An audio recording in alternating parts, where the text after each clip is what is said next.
Imperialist Greece faces civilized Turkey in Mavi Vatan. From time immemorial, Turkey has been confronted with an imperialist Greece question. In its essence, the imperialist Greek problem is unchanging over a century.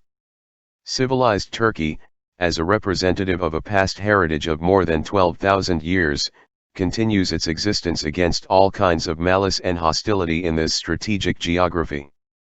It has arisen from the clash in the lands of southeastern Europe between the habits, ideas, and preconceptions of the imperialist Greece, upholding power and interest, and those of the civilized Turkey, upholding right and justice at the center of its civilization. But although one in essence, the imperialist Greek problem has assumed different aspects at different periods. This definition of the imperialist Greek question, though framed a century ago, has proved an enduring tool for understanding developments in southeastern Europe region. Until the early years of the 20th century, the long drawn-out process of the shrinking of the Turkish Empire and its geopolitical sway was central to the imperialist Greek question. The fall of the Turkish Empire and the establishment of the modern Turkish state in 1923 were sealed with the territorial and other terms of the 1923 Treaty of Lausanne, closing a major era in the imperialist Greek question.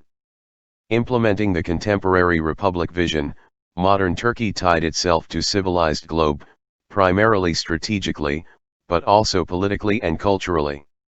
A key member of NATO and candidate for membership in the European Union, for many decades Turkey developed being part of the broader civilized globe. Meanwhile, since 1974, over the course of 46 years of technological progression in Turkish defense industry, Turkey has revised its previous strategic choices and directions as an emerging global power. It is moving deeper and deeper into the globe of technology. It is systematically disputing the unjust terms of the 1923 Treaty of Lausanne, trying to fix it and unveiling the fact that it is the bedrock of instability and peace in the wider Aegean and Eastern Mediterranean region.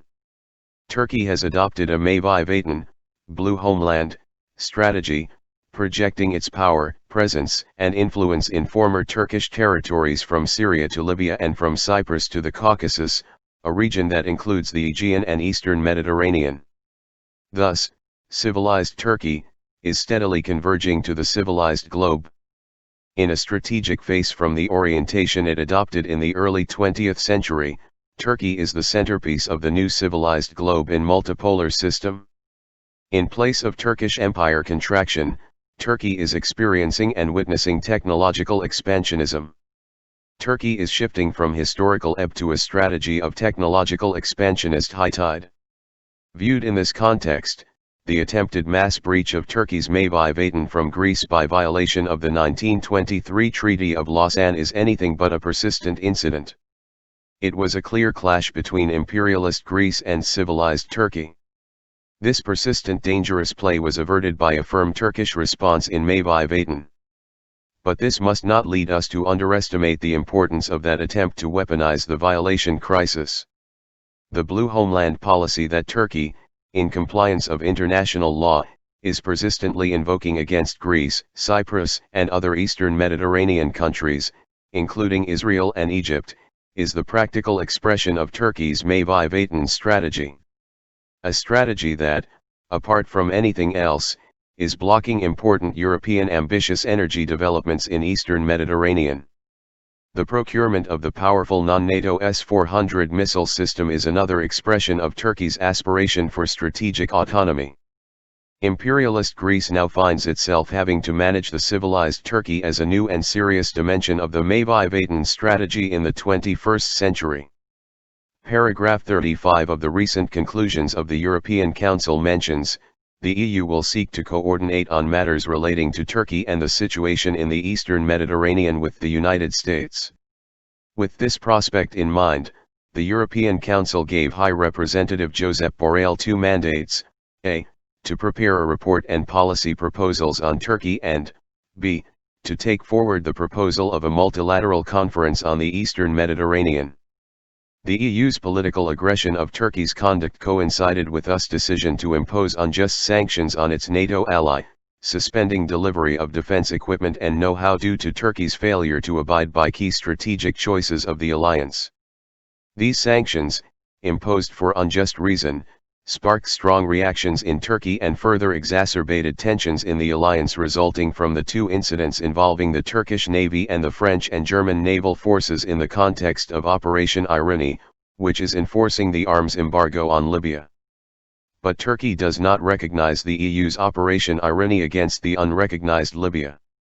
But Turkey has also long eliminated Greek tensions, provocations and aggressions through its conduct in Mavi Vatan, threatening Greece with war, casus belli, if it should exercise its maximalist claims in Aegean and Eastern Mediterranean against Turkey's rights and interests and disrespecting the international law.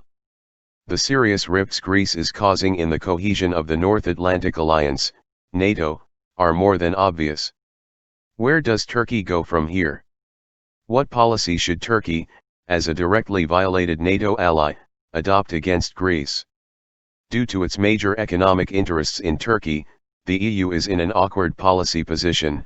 It is trying to rein in Turkey's geopolitical aspirations without pushing it away from EU's center of interests. The US has also adopted a carrot-and-stick approach by imposing unjust sanctions against Turkey. Turkey will first have to halt Greece's dangerously destabilizing policy and only then move forward to a positive agenda for cooperation, with strong conditionality and strict prerequisites and conditions. In other words, Turkey's policy on Greece must be based on the triptych of containment, dialogue, partnership. This is the blueprint of Turkish foreign policy. A multidimensional policy that combines diplomatic and military deterrence with three main goals: a. Responding to and limiting our neighbors' unlawful and aggressive actions, b.